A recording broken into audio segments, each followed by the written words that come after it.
আজ আমরা যে বিষয় নিয়ে মূলত আলোচনা করবো সে আলোচনার টপিক হচ্ছে সূরাতুল কদর নিয়ে মূলত আমরা আলোচনা করবো ইনশাআল্লাহ। আজকাল আমাদের সমাজের মধ্যে কিছু সংখ্যক মানুষরা আছে এমন, লাইলাতুল কদরের দিন আসলে আমরা ইবাদত বন্দি করি, আর এই লাইলাতুল কদর ছাড়া এই রমাদান মাস যে আমাদের কাছ থেকে চলে যাচ্ছে এটা নিয়ে মূলত আমাদের কোনো খোঁজ খবর নাই। লাইলাতুল কদর আসলেই সারা রাত্র আমরা ইবাদত বন্দির মধ্যে লিপ্ত থাকি। দেখবেন রমাদান মাসে যখন শুরু হয়ে গেল তখন অধিকাংশ মানুষরা মসজিদের ভিতরে আসছেন, আবার যখন মধ্যবর্তী সময়ে যখন রমাদান মাস চলছেন তখন মুসল্লিরা আস্তে আস্তে পালাতন করে। আবার যখন শেষ দিকে আসে ওই যে লাইলাতুল কদর আছে 27টা দিন, এই দিনে মূলত ইবাদত বন্দি করার জন্য প্রস্তুতি নেয়। তার মানে হচ্ছে ওই দিন যদি ইবাদত বন্দি করে তাহলে আল্লাহ রাব্বুল আলামিন তার যত গুনাহ আছে সব মাফ করে দিবে, এবং হাজার মাস ইবাদত করলে যে সওয়াব পাওয়া যায় সেই সওয়াবটা মূলত তার আমলনামার ভিতরে দান করবে। এই কথাটা আমরা সকলে মসজিদের মুয়াজ্জিন বলেন, ইমাম সাহেব বলেন, খতিব সাহেব বলেন, সবাই মূলত এই কথা জানে যে লাইলাতুল কদরের দিন যদি আমরা ইবাদত বন্দি করি তাহলে হাজার মাস ইবাদত করলে যে সওয়াবটা পাওয়া যায় এটা আল্লাহ তার আমলনামায় দান করে। এই জন্য আমাদের মুসল্লিরাও মাশাআল্লাহ 27টা দিন দেখবেন মসজিদ চাকচম্য হয়ে যায়, সুন্দর করে সাজানো হয়, পাশাপাশি মুসল্লিও সুন্দর করে ওই লাইলাতুল কদরের দিন আইসা সুন্দর করে ইবাদত বন্দি করে। তাই আসলে আমরা সেই মুসল্লিদেরকে লক্ষ্য করে আমরা কিছু কথা বলি। আমার তেলাওয়াতকৃত সূরা সূরাতুল কদর নিয়ে মূলত আমরা আলোচনা করি। এই সূরাতুল কদর আল্লাহ রাব্বুল আলামিন এই কোরআনুল কারীমের ভিতরে আল্লাহ সুবহানাহু ওয়া তাআলা 114টা সূরা নাজিল করছেন। তার ভিতরে 97 নাম্বার সূরা হচ্ছে সূরাতুল কদর। কত নাম্বার সূরা? 97 নাম্বার সূরা। এই সূরার ভিতরে আল্লাহ রাব্বুল আলামিন 5টি আয়াত নাজিল করেছে। কোন সূরার ভিতরে আল্লাহ 3টা 4টা 5টা 6টা 100 আয়াত নাজিল করেন, কিন্তু সূরাতুল কদরের ভিতরে আল্লাহ রাব্বুল আলামিন 5টা আয়াত নাজিল করেছে। এই আয়াতের শুরুতে এবং মধ্যবর্তী অবস্থানে এবং আল্লাহ রাব্বুল আলামিন শুরুতেই তার নবী মুহাম্মদ সাল্লাল্লাহু আলাইহি ওয়াসাল্লামকে একটি আশার এবং সম্ভাবনার আলোর কথা আল্লাহ রাব্বুল আলামিন বললেন। কিভাবে? আল্লাহ বলে ইন্না আনজালনাহু ফি লাইলাতুল কদর, ওগো নবীজি নিশ্চয়ই আমি আল্লাহ আপনাকে লাইলাতুল কদরে কুরআনুল কারীম আমি আল্লাহ নাজিল করেছি। ওমা আদরাকা মা লাইলাতুল কদর, লাইলাতুল কদর সম্পর্কে আপনি মূলত কি জানেন তা নবী মুহাম্মদ সাল্লাল্লাহু আলাইহি সাল্লামকে প্রশ্ন করেন। তার মানে আপনাকে যদি প্রশ্ন করা হয় যে কোন সূরার ভিতরে আল্লাহ রাব্বুল আলামিন তা নবী মুহাম্মদুর রাসূলুল্লাহ সাল্লাল্লাহু আলাইহি সাল্লামকে প্রশ্ন করলেন আবার আল্লাহ নিজেই উত্তর দিলেন, তাহলে আমরা সরাসরি উত্তর দিব সূরাতুল কদরের ভিতরে আল্লাহ রাব্বুল আলামিন তার নবীকে প্রশ্ন করলেন এবং সাথে সাথে আল্লাহ রাব্বুল আলামিন উত্তর দিয়েছেন। এবার আসুন এই সূরাতুল কদরে আল্লাহ রাব্বুল আলামিন কেন নাজিল করলেন। তাফসীরে মাযহারির মধ্যে একটি শানে নুজুল পাওয়া যায়, চমৎকার শানে নুজুল। বনি ইসরাইল সম্প্রদায়ের লোকেরা আল্লাহ নবী বিশ্বনবী রাহমাতুল লিল আলামিন সাহাবায়ে কেরামদেরকে নিয়ে বসলেন। আমরা যেমন বলে মুসল্লিদেরকে নিয়ে মূলত বসি, অথবা দিন একে মজলিস যখন হয় মুসলমানরা যারা আছেন অথবা বেদুইন যারা আছেন তারা সকলে যখন একত্র হয়, ইমাম সাহেব যখন কোরআন এবং সুন্নাহ নিয়ে কথা বলে, অথবা ওয়াজ মাহফিলের ভিতরে বেদুইন মানুষও থাকে, তাই না? হিন্দু মানুষগুলো থাকে, তো তাদেরকে যেমন বলে খতিব সাহেব বলেন, বক্তা সাহেব বলেন, কোরআন এবং সুন্নাহর দর্শ দেন। আল্লাহ নবী মুহাম্মদুর রাসূলুল্লাহ সাল্লাল্লাহু আলাইহি ওয়াসাল্লাম সাহাবীদেরকে নিয়ে ওই কোরআন এবং সুন্নাহর দর্শ দিতে লাগলেন। তো আল্লাহ নবী সাল্লাল্লাহু আলাইহি ওয়াসাল্লাম বনি ইসরাইল সম্প্রদায়ের লোকেদের একটি কথা বলতে লাগলেন, ও আমার সাহাবায়ে কেরামগণ শুনো, বনি ইসরাইল সম্প্রদায়ের লোকের একজন আবেদ আছিল। আবেদ মানে কি? যে দিনদার, ইবাদত বন্দি করে। ওই ফার্স্ট ওয়াক্তের নামাজের ভিতরে 2 ওয়াক্ত বাদ দাল আর 1 ওয়াক্ত পরে এমনটা না, বা 3 ওয়াক্ত পরে আসা, আবার একদিন মূলত নামাজ পড়ে আর একদিনে কোনো খোঁজ খবর নাই, এটা আবেদ করা যায়। তো যারা ইবাদত বন্দি করে তাদেরকে আবেদ বলা হয়, মুত্তাকিন বান্দার অন্তর্ভুক্ত বলা হয়। তো এই আবেদের কথা বলতে লাগে বনি ইসরাইল সম্প্রদায়ের লোকের ভিতরে একজন আবেগের কথা বললে যে যিনি মূলত 1 বছর নয় বরং 1000 বছর ইবাদত বন্দেগী করেছে। তাদেরকে হায়াত আল্লাহ লম্বা হায়াত দিয়েছিলেন, কিন্তু আমাদের হায়াত খুব অল্প। আমাদের হায়াত সর্বোচ্চ 60-70 বছর এবং 80-90 বছর, সর্বোচ্চ 110 বছর পর্যন্ত আমরা শুনলাম আসে আল্লাহ হায়াত দিয়েছেন। কিন্তু এই হায়াত নামক দৌলত কখন শেষ হয়ে যাবে এটা কেউ মূলত জানে না। তো সাহাবায়ে কেরামদের কাছে বললেন, ইয়া রাসূলুল্লাহ, ইয়া হাবিব আল্লাহ, ওগুলো যে আমরা তো মূলত এত লম্বা হায়াত পাবো না, এবং আমরা ইবাদত বন্দেগী যে করব, আমরা এই হায়াত যদি না পাই তাহলে আমাদের আগে তারা মূলত জান্নাতে চলে যাবে কিনা।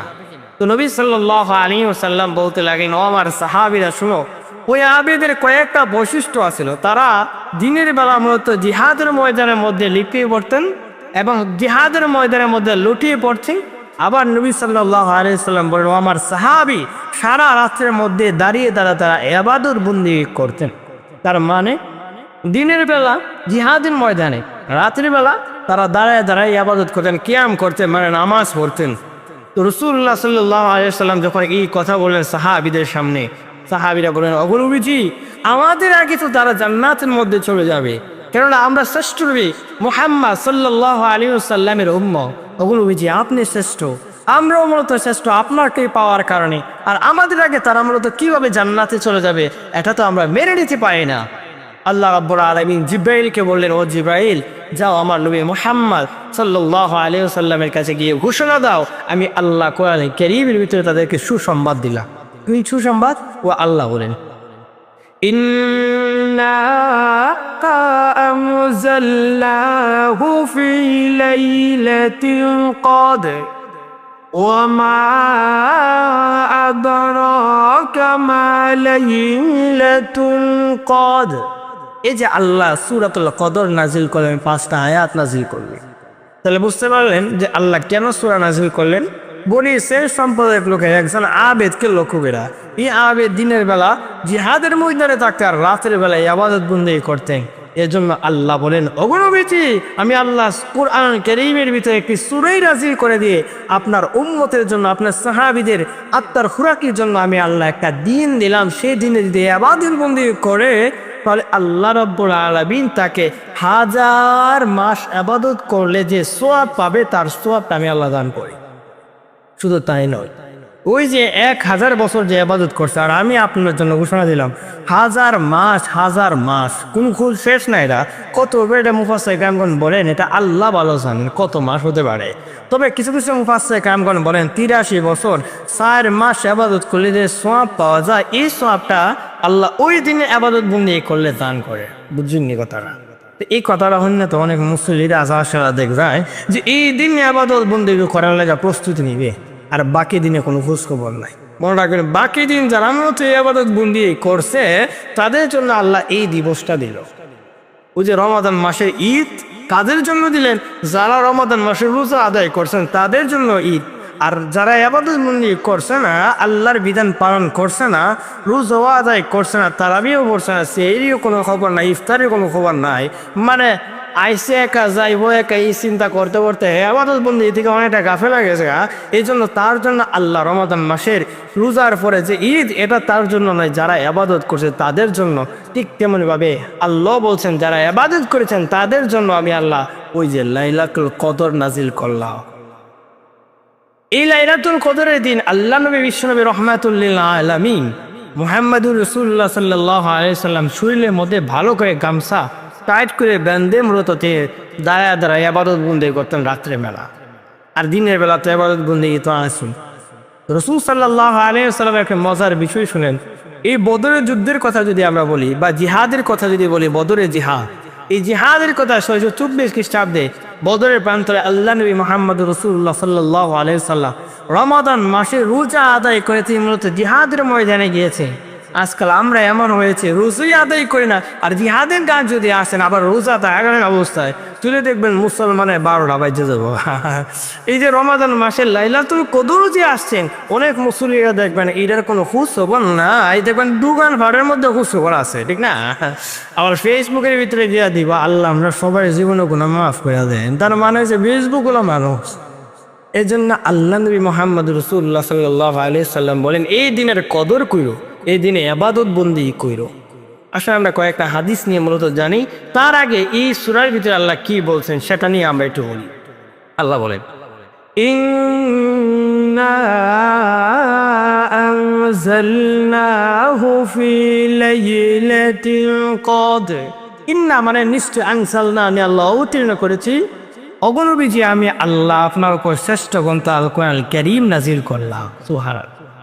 কোরআনকে আম্মাল কুরআন ওয়া মুনাজ্জাল আলা রাসূলিল্লাহি সাল্লাল্লাহু আলাইহি ওয়াসাল্লাম আল মাকতুবু ফিল মাসাহিবিল মানকুনান হুনাকালান মুতাওয়াতিরান বিলা শুবহাতিহি। আল্লামা আবুল বারাকাত আন-নাসাবি রাহমাতুল্লাহি আলাইহি বলেন, নবী সাল্লাল্লাহু আলাইহি ওয়াসাল্লামের উপরে যা নাজিল করেছেন হেদায়েতের জন্য, পথ প্রদর্শনের জন্য যে কোরআন নাজিল করেছেন, সেটাকে মূলত বলা হয় কোরআনুল কারীম। তো মুমিন বান্দা এবং যারা কাফের বেদুইন আছেন, সকলের জন্য আল্লাহ রাব্বুল আলামিন সিদ্ধান্ত দিয়েছেন একমাত্র কোরআন। সেই কোরআন আল্লাহ রাব্বুল আলামিন রমাদান মাসে লাইলাতুল কদরে নাজিল করেছে। এই কোরআনের কোনো খোঁজখবর নাই আমাদের। কোরআন আমাদের চলে যাচ্ছে রমাদান মাস, কোরআন যে আমরা পড়বো, আমাদের সময় যে আছে, এটার ভিতরে আমাদের কোনো খোঁজখবর নাই। দিবানিশে আমরা এমন খোঁজখবর পেয়েছি, সব কিছু আমরা করতে পারি, কিন্তু কোরআনকে আমরা সময় দিতে পারি না। অথচ আমরা ঘুমাইতে গেলে আমরা গান বাজনা সব শুনতে পারি। রমাদান মাসে আমরা শুয়ে শুয়ে নাটক দেখতে পারি, সব কিছু করতে পারি। অথচ শুয়ে শুয়ে একটা কোরআন কারীম তেলাওয়াত যে করছেন ইউটিউবের ভিতরে আপনি দিয়ে দেন, লাগাই দেন, আপনি শুনেন, সব পাবেন। তো এটার ভিতরে আমাদের কোনো খোঁজ খবর নাই। তারপরে চলুন পরের আয়াতের ভিতরে আল্লাহ রাব্বুল আলামিন কি বলেন। আল্লাহ রাব্বুল আলামিন বলেন, ইন্না আনজালনাহু ফি লাইলাতিল কদর ওয়া মা আদরাকা মা লাইলাতুল কদর ওয়া মা আদরাকা মা লাইলাতুল কদর। ওগো নবীজি, ওয়া মা, আল্লাহ প্রশ্ন করলেন, ও মুহাম্মদ সাল্লাল্লাহু আলাইহি ওয়াসাল্লাম, নবী গো, আপনি লাইলাতুল কদর কি, এটা কি আপনি ভালো করে জানেননি? এটা কি, এটা সম্পর্কে আল্লাহ প্রশ্ন করলেন। রাসূলুল্লাহ সাল্লাল্লাহু আলাইহি ওয়াসাল্লামকে আল্লাহ সরাসরি 3 নম্বর আয়াতের মধ্যে বলে, লাইলাতুল কদরি খায়রুম মিন আলফি শাহর। ওগো নবীজি, লাইলাতুল কদরি খায়রুম মিন আলফি শাহর, এটার ভিতরে আল্লাহ রাব্বুল আলামিন খয়র দিয়া, কল্যাণ দিয়া, উত্তম জাযা দিয়ে আল্লাহ রাব্বুল আলামিন সাজিয়েছে এই দিনটাকে, এই রাতটাকে আল্লাহ সাজালে। তার মানে হচ্ছে লাইলাতুল কদরের দিন যদি আপনি যান, এই দিনে আল্লাহ রাব্বুল আলামিন যত ধরনের মুমিন বান্দা বান্দি আছে, যাদের কল্যাণের প্রয়োজন আছে, এই দিনে আল্লাহর কাছে যদি যা চাইবেন আল্লাহ কল্যাণ দিব। তখন যদি আপনি করেন, আল্লাহ আবার সুদের ক্ষেত্রের ভিতরে আল্লাহ আপনি বাড়াইয়া দিন, ঘুষের যে আমার সাইডটা আছে আল্লাহ এটা বাড়াই দেয়, এই দোয়া যতই করেন করতো না। যদি আপনি দ্বারা আল্লাহ তার সাথে দোয়া করেন, আল্লাহ আমার যত গুনাহ আছেন মাফ করে দেয়, আল্লাহ যা মাফ করে দেয়, তাহলে ভালো যত যাইবেন সব আল্লাহ কবুল করবেন। কেননা এই দিনটাকে আল্লাহ রাব্বুল আলামিন বরকত দিয়ে সাজিয়েছেন, রহমত দিয়ে সাজিয়েছেন। আল্লাহ বলেন, এই দিনে যদি ইবাদত বন্দেগি করো, আমি আল্লাহ এরপর আয়াতে বলি, তানাজ্জালুল মালাইকাতু ওয়ার-রূহু ফিহা বিইذনি রাব্বিহিম মিন কুল্লি আমর। আল্লাহ বলেন যে এটা আমি আল্লাহ খয়র দিয়ে, কল্যাণ দিয়ে সাজাইলাম। এটা 1000 মাস ইবাদত করার যে সওয়াব, এটা দিয়ে আমি আল্লাহ সাজাইলাম। আমি আল্লাহ বলি, শুধু তাই না, 1000 মাস দিয়ে সাজাইছি এমনটা নয়, বরং আমি আল্লাহ সাজাইছি আরেকটা মজার বিষয়, আমি আল্লাহ রহমতের ফেরেশতারা যারা আছে, যত ফেরেশতা আছে, সকল ফেরেশতারা আল্লাহর কাছে গিয়ে অনুমতি চান। ঈসা অনুমতি চান, বলেন, আল্লাহ আমরা একটু দুনিয়াতে আসতে পারবো নি, যদি আমাদেরকে একটু দিতেন, আমরা তাদের সাথে ইবাদত বন্দেগি করতাম। কারা কি করে এই রিপোর্টও আপনার কাছে নিয়ে আনবো। আল্লাহ কো যাও, কেননা আল্লাহ জানে এই দিনে বান্দার ইবাদত বন্দেগি করবে। ফেরেশতারা বলছিলেন, আল্লাহ এই দুনিয়ার মানুষকে বাড়াবেন, তাদেরকে যদি বাড়ান ইবাদত বন্দেগি করবে না, বরং ফিরাফিরি মারামারি করবেন।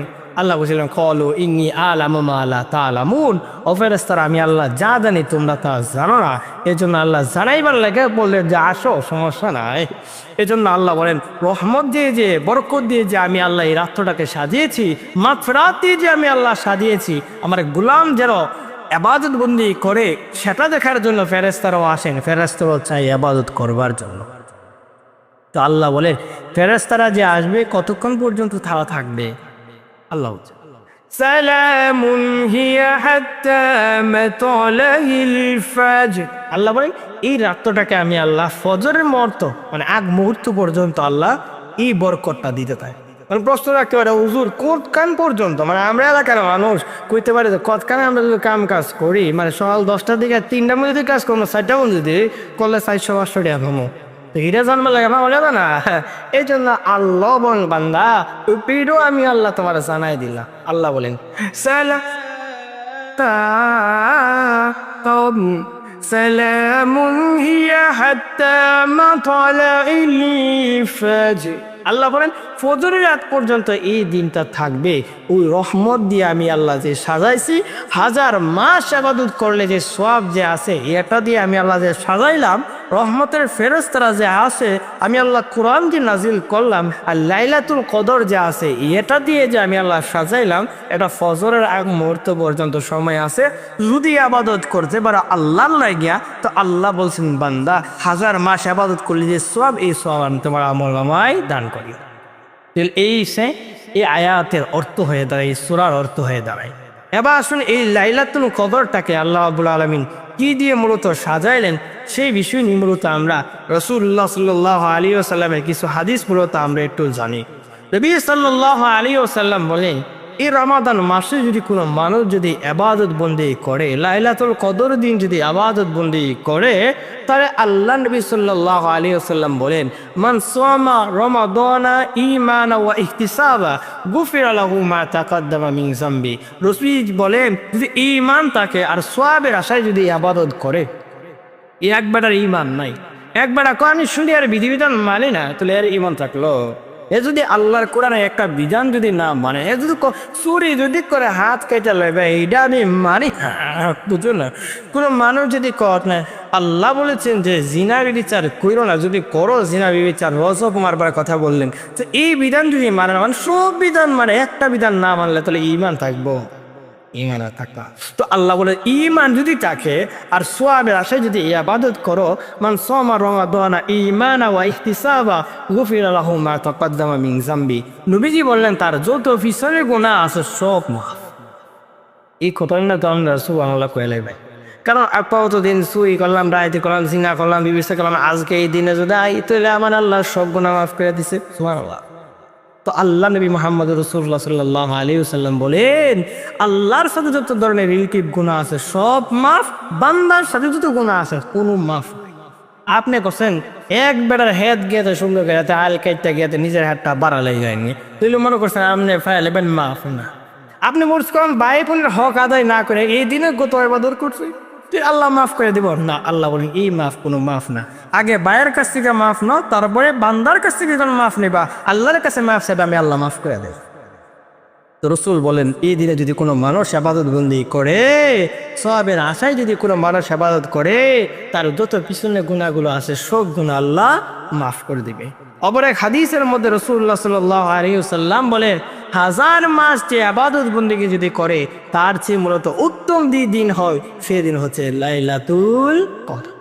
আরেক হাদিসের মধ্যে রাসূল সাল্লাল্লাহু আলাইহি ওয়াসাল্লাম বলেন, এবং আম্মাদান আয়েশা সিদ্দিকা রাদিয়াল্লাহু তাআলা আনহা বলেন, রমাদান মাসে শেষ যে বেজুরি দিনগুলো আছে, এই বেজুরি দিনগুলো মূলত তোমরা লাইলাতুল কদর তালাশ করো।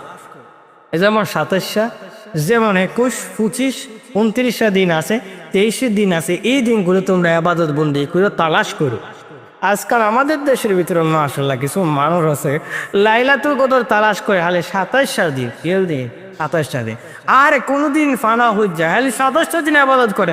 মসজিদের ভিতরে দেখেন হুজুর ও দেখবেন 27টা দিন ইবাদত বন্দি করে, মাশাআল্লাহ। দেখেন মাইকে মাইকে ওয়াজ আছে সব করতেছে, আলি মানতে 27টা দিন, মনে হইতেছে যে 27টার দিন ওই আলি ইবাদত কবুল হইব, আর যে লাইলাতুল কদর অন্য দিনগুলো আছে এটারও অবহেলা করে। তো তাদেরও একটা যুক্তি আছে, যারা 27টা রাত্রে ইবাদত বন্দি করে, তাদের যুক্তিটা কি? উবাই ইবনে কাব রাদিয়াল্লাহু তাআলা থেকে একটা হাদিস পাওয়া যায়, তিনি একটি বর্ণনা দিয়েছে, মানে হাদিস বলতে তার মুখনিত বাণী। তিনি বললেন যে 27টা রাত্রের কথা বললেন, যে লাইলাতুল কদর শব্দটা যদি লিখতে গেলে আপনার 9টা অক্ষর হয়, আবার কোরআন কারীমে সূরাতুল কদরের ভিতরে আল্লাহ 3 বার লাইলাতুল কদর শব্দটা আনলেন, মানে হচ্ছে 3 নং 27 যদি আমরা গুণ করি তাহলে ওই 27টা রাত্রটা মূলত ইবাদত বন্দেগী করা হয়। অথচ এই হাদিস আমাদের আয়েশা সিদ্দিকা রাদিয়াল্লাহু তাআলা আনহা বর্ণিত, আল্লাহ নবী মুহাম্মদ রাসূলুল্লাহ সাল্লাল্লাহু আলাইহি ওয়াসাল্লাম বলেন, তোমরা শেষ দশকের যে বেজুর দিনগুলো আছে সেই দিনগুলো মূলত তোমরা লাইলাতুল কদর তালাশ করা, ওই রাত্রিগুলো তোমরা মূলত বেশি বেশি করে ইবাদত বন্দেগী করো। আসুন আরেকটা হাদিস শোনাই। আল্লাহ নবী মুহাম্মদ রাসূলুল্লাহ সাল্লাল্লাহু আলাইহি ওয়াসাল্লাম তিনি কি করতেন? লাইলাতুল কদরের দিন দাঁড়ায় দাঁড়ায় শুধু ইবাদত বন্দেগী করতেন। রাত্রিবেলা যতটা রাত্র আছে সেই রাত্রবেলা তারা মূলত ইবাদত বন্দেগী করতেন।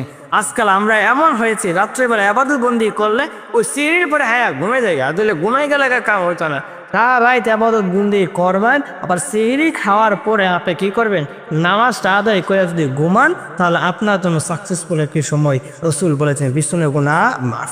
তারপরে রসুল সাল্লাল্লাহু আলাইহি ওয়াসাল্লাম বলেন শেষ 10 দিন ইয়ে আছে, সেই 10 দিন মূলত আপনি লাইলাতুল কদর তালাশ করবেন। এবং নবী সাল্লাল্লাহু আলাইহি ওয়াসাল্লাম বলেন এত বেশি বেশি করে তা আমি ইবাদত বন্দি করতাম, অন্যান্য যত মাস আছিল, অন্যান্য যত দিনগুলো আছে তার থেকে মূলত এই লাইলাতুল কদরের দিন আমি বেশি করে ইবাদত বন্দিগি করতাম।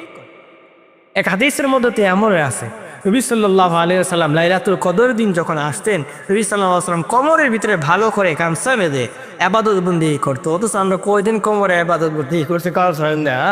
আমরা তো এমন বান্দার কোনো খবর নাই, তারাবির নামাজ যদি 2 মিনিট দেরি হয়ে যায় তাহলে মুসল্লিদের কাফির কারণে আর তাহা এক মুসল্লির যে প্রশ্ন করে যে হুজুর একটু আস্তে আস্তে পড়েন, আরেক মুসল্লি কইতে তাড়াতাড়ি পড়েন, আরেক মুসল্লি কোথায় না তাড়াতাড়ি বলে কেমন আস্তে আস্তে পড়েন। তো এইটার নিয়ে তো বিরাটি লাগে লাগা, তাহলে এই মানুষ যদি আপনার লাইলাতুল কদর সারা রাত কিভাবে মানুষ বাস করে বুঝলেন না। এই জন্য রসুল সাল্লাল্লাহু আলাইহি ওয়াসাল্লাম কবরের ভিতরে ভালো করে মানে কোমরের ভিতরে ভালো করে বেঁধে মূলত নবী সাল্লাল্লাহু আলাইহি ওয়াসাল্লাম এই লাইলাতুল কদরে ইবাদত বন্দি করতেন। এরপরে নবী সাল্লাল্লাহু আলাইহি ওয়াসাল্লাম হাদিসের মধ্যে বলেন এই লাইলাতুল কদরটাকে আল্লাহ রাব্বুল আলামিন বরকত দিয়ে আল্লাহ রাব্বুল আলামিন সাজিয়েছেন যাতে করে বান্দা বান্দি যেন গুনাহ মাফের জন্য আল্লাহ রাব্বুল আলামিনের কাছে যেন যেতে পারে, আল্লাহ যেন পিছনে গুনাহগুলো যত আছে সব মাফ করে দেয়।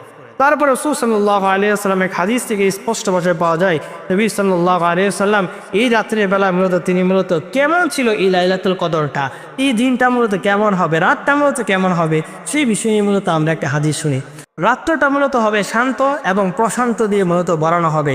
দেখবেন রাত্রেবেলা দেখবেন উল্টা পাল্টা কোনো অবস্থা থাকতে হবে। আর মানুষ রাত্রেবেলা উল্টা উল্টা বলতে কি বলেছে যে রাত্রেবেলা দেখবেন আগে অনেক সময় দেখবেন রমাদান মাসের ভিতরে তুফান ঝড় তুফান হয়ে এত অবস্থা একদম 12টা বাজে গেছে, আবার অনেক সময় আছে দেখবেন গরম টরম হয়ে এত অবস্থা 12টা বাজে গেছে। আচ্ছা, তো এই গরম টরম মূলত থাকবে শান্ত, মানে একটা কান্না মাথায় থাকবে এবং এই রাত্রটা মূলত প্রশান্তি দিয়ে থাকবে। রাসূল সাল্লাল্লাহু আলাইহি ওয়াসাল্লাম এক হাদিসের মধ্যে বলেন সেই রাত্রটা মূলত থাকবে উজ্জ্বল থাকবে এবং পূর্ণিমা চাঁদের মতন যেমন উজ্জ্বল থাকে সে উজ্জ্বল মতো থাকবে। অপর এক হাদিসের মধ্যে রাসূল সাল্লাল্লাহু আলাইহি ওয়াসাল্লাম বলে এই যে লাইলাতুল কদর রাত্রটা মূলত উজ্জ্বলময় হবে এবং শান্ত হবে। আরেক হাদিসের মধ্যে রাসূল সাল্লাল্লাহু আলাইহি ওয়াসাল্লাম বলেন লাইলাতুল কদরের দিন মূলত বাতাস বের হবে, এই বাতাসের ভিতরে মুমিন বান্দা যারা আছে তাদের কলবটাকে শান্তি করে দিবে আল্লাহ। তো যারা ইবাদত বন্দি করতো না এই বাতাস দিয়াতে কোনো সময় কলব শান্তি পাই ইবাদত করতেই হবে। ইবাদত যদি করেন তাহলে এই লাইলাতুল কদর যদি ইবাদত করেন তাহলে আপনার কলবটাকে আল্লাহ রাব্বুল আলামিন শান্ত করে দিবেন। তারপরে রাসূল সাল্লাল্লাহু আলাইহি ওয়াসাল্লাম বলেন যে এই বরকতের মাস রহমতের মাস এই মাসের ভিতরে লাইলাতুল কদরে যেন মানুষ বেশি বেশি করে তওবা করে, যাতে করে আল্লাহ রাব্বুল আলামিন নবী সাল্লাল্লাহু আলাইহি ওয়াসাল্লাম বলেন নবী আমাদেরকে বলছে উম্মত আমি রাসূল সাল্লাল্লাহু আলাইহি ওয়াসাল্লামের কাছে জিবরাইল এসে বলেন ও নবীজি যে মানুষগুলো রমাদান মাস পাইলো তারা যদি এই রমাদান মাসে গুনাহ যদি মাফ না করতে পারে, যদি মাফ না করে তারা যদি ও দুনিয়া ফাহশাকাতের মধ্যে লিপ্ত হয়ে থাকে, আল্লাহ রাব্বুল আলামিন তাদেরকে নালন দিলেন। ও নবীজি আপনিও বলেন আমিন বলে আপনিও বলেন সাপোর্ট করেন যে নালত। তো রসুল বললেন উম্মত আমি রাসূল সাল্লাল্লাহু আলাইহি সাল্লাম খুব আশা করি তোমাদের জন্য মায়া নিয়ে আমি রাসূল বললি উম্মত তোমরা মূলত 5 ওয়াক্তের নামাজ আদায় করবা, রমাদান মাসে রোজা আদায় করবা। সেই যে দিনগুলো আছে রমাদান মাস যখন শুরু হয় এবং শেষ পর্যন্ত, এই শুরু এবং শেষ পর্যন্ত তোমরা ইবাদত করো। এই ইবাদত বন্দেগী যদি করতে পারো আল্লাহ তোমার ঘোষণা দিলেন বান্দা আমি আল্লাহ তোর যত পিছনে গুনাহ আছে সব মা, আমি আল্লাহ তোর মুমিন বানাইলাম। 1 মাস সময় আমি আল্লাহ নিছিলাম, আমি আল্লাহ বলি বান্দা অনেক সময় আমি আল্লাহ 29টা দিন নেই, আমি আল্লাহ কোন সময় 30টা দিন নেই, আমি আল্লাহ কোন সময় তোর কাছ থেকে 31টা দিন নেই নাই, বরং আমি আল্লাহ 28 দিন 29 দিন 30 দিন আমি আল্লাহ তোরা মুমিন বানা দেই। আল্লাহ বলেন আমাকে যদি এই দিনগুলো ধও তাহলে আমি আল্লাহ তোমার মুমিন বানিয়ে দেবো। তাই মুমিন যদি হতে চান এই রাত্রে ইবাদত বন্দি করবে। তাই আসুন আজকে আলোচনার সারাংশ বা সারমর্ম যদি আমরা বলি, এই আলোচনার শেষ কথা হচ্ছে এটা লাইলাতুল কদর বলতে শুধু 27 রাত্র নয়, রাসূল সাল্লাল্লাহু আলাইহি ওয়াসাল্লাম বলেন শেষ বেজোর রাত্রগুলো ইবাদত করবা। 27 রাত্র আছে, 21 আছে, 23 আছে, 25 আছে, 29 আছে, এই দিনগুলো বেশি বেশি বেশি করে আবাদত করবা। আর এই লাইলাতুল কদর যদি আবাদত করো 83 বছর 4 মাস আবাদত করা সওয়াব দান করবে মুফাসসিরদের মত। আর আল্লাহর মত হচ্ছে 1000 মাস আবাদত করা সওয়াব তোমার আমল নামায় দেয়। আর 1000 মাস আল্লাহ কি কোনো 1000 মাস কইছে যে 1000 2000 3000 না, আল্লাহ কাছে 1000 মাস আবাদত করলে সওয়াব আমি আল্লাহ দেই। এই 1000 মাস বলতে আল্লাহ এটা ভালো জানেন কত দিতে পারে। আল্লাহ কো আমি কম দেবো না, আমি আল্লাহ তোমার অনেক বাড়াইয়া দেবো। এজন্য 1000 মাস আবাদত সওয়াব যদি পেতে চান লাইলাতুল কদরে আবাদত বন্দি করবেন। আর সর্বশেষ কথা হচ্ছে এটা যে এটা ফজর আগ পর্যন্ত থাকবে সময়টা, এই সময়টাকে আপনার কাজে লাগাবো। আল্লাহ রাব্বুল আলামিন বর্ণওয়ালা শূন্যওয়ালাকে উভয়কে আমল করা তৌফিক দান করো, আমিন। আসসালামু আলাইকুম ওয়া রাহমাতুল্লাহি।